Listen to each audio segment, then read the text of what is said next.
Avrupa'nın lokomotifi. Bu tabir kullanıldığında hiç şüphesiz akla gelen ilk ülke Almanya. Almanya, Avrupa'nın özellikle ekonomik olarak sürükleyici gücü konumunda yer alıyor. Ancak bu lokomotif son yıllarda beklenmedik şekilde hız kaybetmeye, adeta tökezlemeye başladı. Yıllardır düşüşte olan sanayi üretimi, ABD ile ticaret anlaşmazlıkları, korona krizi ve savaşlar. Bunların üzerine Almanya'daki yapısal sorunlar da eklendiğinde ortaya pek parlak bir resim çıkmıyor. Ve elbette bu durum sadece Almanya'nın dışarıdaki konumunu değil, ülke içerisindeki vatandaşların yaşamını da derinden etkiliyor. Ekonomi tartışmaları sürerken Almanya'nın şansölyesi Merz tam da bu konuyla ilgili gündeme damga vuran bir açıklama yaptı. Sosyal devlet artık finanse edilemez, sürdürülemez dedi ve mevcut ekonomik performans ile bunun imkansız olduğunu vurguladı. Bu açıklama aslında yıllardır malum olanın ilanı oldu. Almanlar ya daha fazla çalışarak ekonomik performanslarını artıracak ya da Almanya için adeta bir gurur vesilesi olan sosyal devletin birçok özelliğini büyük oranda yitirmesine şahit olacaklar.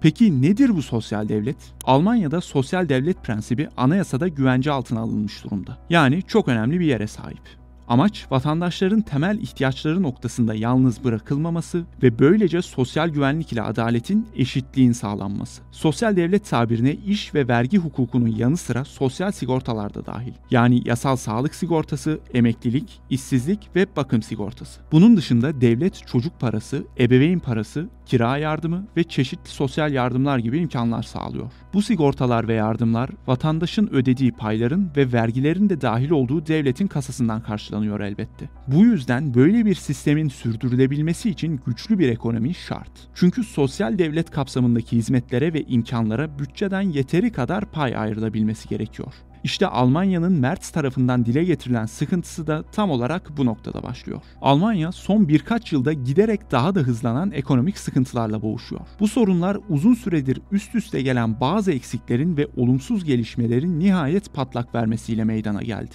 Aslında sürekli bir gelişim halinde olan Alman ekonomisi bir süredir durağan halde. İşsizlik artıyor, enflasyon yükseliyor, iflas eden şirketler çoğalıyor. Yani genel görünüm iyi değil. İstatistikler şunu gösteriyor. Almanya tarihinde ilk kez bu denli uzun bir ekonomik zayıflık içerisinde.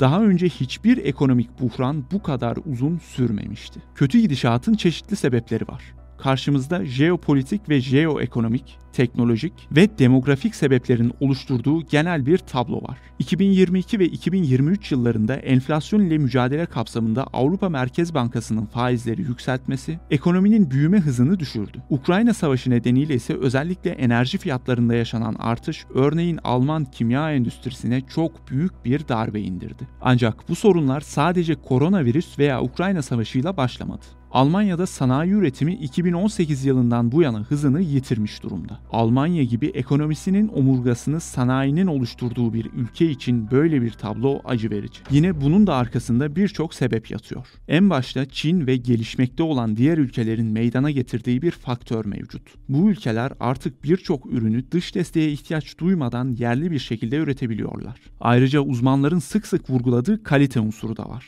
Yani Avrupa'da ve başka yerlerde üretilen ürünler arasındaki kalite makası gittikçe kapanıyor. Dış desteğe daha az ihtiyaç duyulması Almanya'dan daha az makine, üretim hattı veya malzeme satın alınmasına yol açıyor. Alman sanayinin bel kemiğini oluşturan otomobil sektörü de tehdit altında. Zira elektrikli araçların ön plana çıkması Çinli BYD veya Amerikalı Tesla gibi şirketleri hızla üst sıralara taşıdı. Birkaç sene öncesine kadar Batı'da BYD'nin ismini dahi neredeyse kimse duymamışken şimdi sadece BYD değil, Geely ile birlikte bir başka Çinli otomobil şirketi de pazara damga vuruyor. Alman otomobil sektörü ise elektrikli araçlara geçişte aynı başarıyı gösteremedi ve tökezledi. AB ile ABD arasındaki ticaret anlaşması Alman otomobil şirketlerine %15 gümrük vergisiyle bir darbe daha indirdi. Tabii ki AB'nin ABD Başkanı Trump'ın ifadesiyle yatırım şeklinde hediye ettiği yüz milyarlarca dolarda cabası. Genel olarak Batı ile Çin ve Rusya gibi ülkelerin arasında yaşanan siyasi gerilimler ekonomiyi ve ticareti olumsuz etkiliyor. Bu olumsuz etkinin arkasında gerilimler nedeniyle ortaya çıkan yaptırımlar,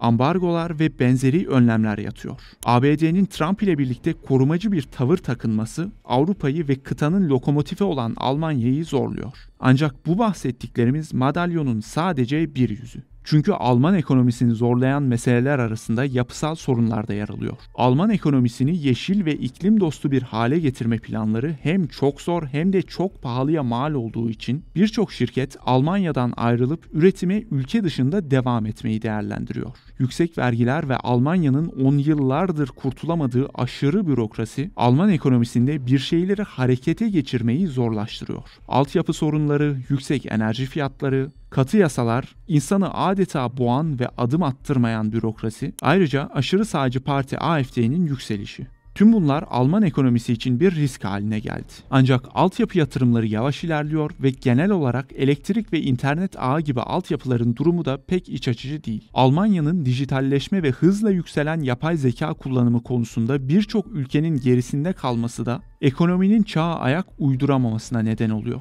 Sonuç olarak Almanya, yabancı şirketler için kendisini cazip hale getiren unsurları kaybetti. Bu nedenle Almanya'daki çok sayıda şirket üretimlerini Asya'ya veya başka Avrupa ülkelerine kaydırıyor. Aynı zamanda nüfusun yaşlanması ve buna bağlı olarak iş gücünün azalması da Alman ekonomisini zora sokuyor.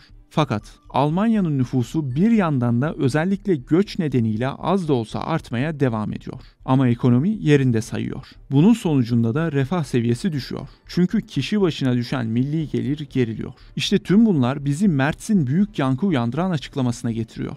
Ekonominin büyümek yerine duraksaması ama aynı zamanda nüfusun yaşlanması ve az da olsa artmaya devam etmesi. Bu unsurların bir araya gelmesi son yıllarda hem uzmanların hem siyasilerin çeşitli uyarılarına neden oldu. Ya daha fazla çalışıp ekonomiyi yeniden canlandıracağız ya da artık alıştığımızdan daha düşük bir refah seviyesinde yaşamaya razı olacağız. Merz kadar kesin ifadelerle olmasa da bu uyarıları son yıllarda en ciddi şekilde yapan isim aslında eski Maliye Bakanı Christian Lindner oldu. Olaf Scholz döneminin Maliye Bakanı Lindner sık sık refah seviyemiz tehlikede uyarılarında bulunuyordu. Bunu ise Almanların çalışma mentalitesinin kaybolmasına, çalışmak istememelerine bağlıyor, hatta vatandaşlar arasında bir sıfır istek kafa yapısının hakim olduğunu söylüyordu. Avrupa'daki çalışma hayatına dair istatistikler bu uyarıları destekler nitelikte. Örneğin Eurostat verilerine göre Yunanistan haftada ortalama 41 saat ile listenin birinci sırasında yer alıyor. 27 ülkenin sıralandığı listede Almanya ortalama 34,8 saat ile 25. sırada yer alıyor. Yani Almanya Avrupa'nın en az çalışan ülkeleri arasında yer alıyor. Yıl olarak baktığımızda bir Yunan bir yılda bir Alman'a göre 135 saat daha fazla çalışıyor. Daha ilginç olan ise bu istatistiğin yıllar geçtikçe yaşadığı gelişim. Daha doğrusu duraksama. Çünkü OECD verilerine göre Almanya'da çalışma süresi yaklaşık 10 yıldır yerinde sayarken diğer Avrupa ülkelerinde düzenli olarak güçlü bir artış mevcut. İşte Merz ekonominin güçlenmesi ve refahın korunabilmesi için Almanların daha fazla çalışması gerektiğini söylüyor. Merz'in iş yaşam dengesi derken çalışmayı unutmayalım açıklaması her ne kadar halkta ve sendika temsilcilerinde tepkilere neden olsa da böyle bir değişim kaçınılmaz görünüyor. Merz yönetimi çalışmanın hayatta yeniden önemli bir yer edinmesi gerektiğini ve daha etkili çalışılması gerektiğini savunuyor. Koalisyon bazı değişiklikler için Merz'in sözlerinden çok önce zaten kolları sıvamıştı aslında. Merz'in sözleriyle birlikte ise koalisyon içerisinde hangi adımların atılması gerektiğine dair tartışmalar daha da alevlendi. Zira Hristiyan Demokrat CDU ile Sosyal Demokrat SPD arasında yapılması gerekenlere dair görüş ayrılıkları var. Merz, sosyal devlet açıklamasına gelen eleştirilerin gözünü korkutmasına izin vermeyeceğini ilan etti. Şansölye, anayasada güvence altına alınmış sosyal devleti ortadan kaldırmaya, altını oymaya çalışmakla suçlandı. Buna rağmen yine sosyal devletin artık finanse edilemeyeceğini vurguladı ve bu durum acı verici kesintiler anlamına geliyor dedi. Merz'e göre Almanlar yıllardır fazla tüketiyor, imkanlarının asıl seviyelerinin üzerinde yaşıyor. Şansölye, genç nesillerinde belli bir refah seviyesinde yaşayabilmesi için bunun değişmesi gerektiğinin altını çizdi. Tartışmaların odak noktası Olaf Scholz ve SPD liderliğindeki koalisyondan oluşan hükümetin 2022 yılında yeni bir isimle uygulamaya koyduğu işsizlik parası. Yeni koalisyon ise işsiz olanlara verilen desteği iş arama süreci içerisinde olanlara verilecek bir sosyal yardıma çevirmek istiyor. Yani odaklanılan kriter işsiz olmaları değil, iş arıyor olmaları olacak. CDU ayrıca işsizlik parasında kesintiye gidilmesini, kriterlerin daha katı olmasını ve insanlara işsizlik parası verilmesi yerine işe teşvik edilmelerinden yana. Özellikle çalışacak durumda olmasına rağmen çalışmayıp işsizlik parası alanların belirlenmesi gündemde. Ayrıca kaçak çalışarak kayıtlarda işsiz görünen ve çalışmasına rağmen işsizlik parası alanlarında olduğu belirtiliyor. Sosyal demokratlar ise kesintiye karşı çıkıyor. Kaçak çalışanların azınlık olduğu, ayrıca zenginlerden alınan verginin artırılması yerine maddi durumu iyi olmayan insanlardan daha fazla kesinti yapıldığı vurgulanıyor. CDU vergilerin artırılmasına yönelik talepleri kesin bir dille reddetti. Görünüşe göre koalisyon içerisindeki bu tartışmadan Hristiyan Demokratlar galip çıkacak. Sosyal Demokrat Çalışma Bakanı Bärbel Bas, işsizlik parasının artırılmayacağını duyurdu. Ayrıca yapılacak reformlarla sistemi suistimal edenlere karşı harekete geçileceği ifade edildi. Muhalefetteki Sol Parti ve sosyal vakıflar SPD'nin bu tutumunu eleştiriyor ve CDU'ya boyun eğmekle suçluyor. Merz yönetimi işsizlik parasında yapılacak reformlarla milyarlarca euro tasarruf etmeyi bekliyor. Emeklilik ve sağlık sigortası alanlarında da benzer tartışmalar var. Hristiyan Demokratlar daha geç emekli olunmasından, yani daha fazla çalışılmasından yana tavır alıyor. SPD buna karşı çıksa da direniş yavaş yavaş kırılmaya başlıyor. Ayrıca koalisyon emekli olanların çalışmaya devam etmesi için maddi teşvikler öngörüyor. Sağlık sigortasında CDU kesintilere gidilmesinden, SPD ise yüksek gelir grubunun daha fazla ödeme yapmasından yana. Bu önlemlerle Alman bütçesinde 2027 ve 2029 yılları arasında oluşması beklenen yaklaşık 170 milyar euroluk bütçe açığının hafifletilmesi hedefleniyor. Peki Merz'in ifadeleri gerçekten doğru mu? Yani Almanya'nın durumu sosyal yardımları finanse edemeyecek kadar vahim mi gerçekten? Sosyal Demokrat Çalışma Bakanı Bärbel Bas, reform tartışmaları devam ederken gelen bu sözlerle ilgili saçmalık tabirini kullandı ve Merz'i koalisyon anlaşmasını ihlal etmekle suçladı. Bas, mevcut hizmetlerde kesintiye gidilmeyeceği, bunun yerine insanların çalışmaya teşvik edileceği, devletin daha hızlı ve etkili hale getirileceği üzerinde anlaşmaya varıldığını hatırlattı. Şimdi ise sosyal sistemlerin hedef alınmasını anlayışla karşılamayacağını ifade etti. Merz ise Bas'ın ifadesine alınmadığını, ancak koalisyon anlaşmasında reformlar üzerinde anlaştıklarını vurguladı. Uzmanların ise altını çizdikleri kilit bir nokta var. Evet, emekli maaşları veya işsizlik parası gibi çeşitli sosyal yardımlar için devletin kasasından çıkan para rekor seviyelere ulaştı. Ancak Almanya'nın bütçesi de güçlü şekilde arttı. 2014 yılında 297 milyar euro olan bütçe 2024'te 466 milyar euroya yükseldi. Böyle bakınca bugün Hristiyan Demokratların reformlar gerçekleştirilmesini istediği alanlarda yapılan harcamaların bütçedeki oranı düştü. Yani harcamalar yükselse de bütçeye olan yük aslında azaldı. Ayrıca Almanya diğer zengin sayılabilecek OECD devletlerine göre sosyal hizmetlere çok daha fazla yatırım ve harcama yapmıyor. Almanya bu konuda zaten orta seviyelerde olan ülkelerin arasında. Hal böyleyken Merz sadece içi boş siyasi bir söylemde bulunmakla suçlanıyor.